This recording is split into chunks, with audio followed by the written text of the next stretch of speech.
Senator Elizabeth Warren, D-Mass. called for her party to unify around her and claimed to be the best candidate to defeat President Trump in November, despite a disappointing night in New Hampshire. If we're going to beat Donald Trump in November, we are going to need huge turnout within our party. And to get that turnout, we will need a nominee that the broadest coalition of our party feels like they can get behind, Warren said, speaking in the state after the first-in-the-nation primary. We win when we come together. Warren campaign memo outlines path to victory in Dems' fractured nominating process.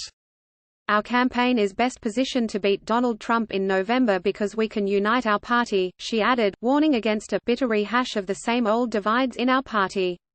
The fight between factions in our party has taken a sharp turn in recent weeks, with ads mocking other candidates and with supporters of some candidates shouting curses at other Democratic candidates. These harsh tactics might work if you are willing to burn down the rest of the party in order to be the last man standing, Warren admonished. Warren honed in on her desire to end corruption in Washington and took direct aim at Trump's former advisor Roger Stone, whose sentencing for a conviction for several counts of obstruction, witness tampering and making false statements to Congress compelled 4 Department of Justice (DOJ) prosecutors to abruptly withdraw from their posts earlier on Tuesday. Their unforeseen departures stemmed from an overturned sentence for Stone by senior leaders at the DOJ, which Democrats say may have been linked to earlier lamentations by Trump pushing for a lighter sentence for his friend and ally. Let's be specific here, Warren said.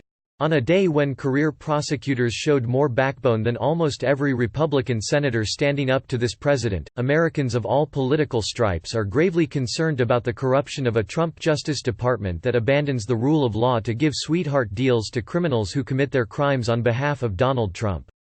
And yes, Roger Stone, I'm looking at you.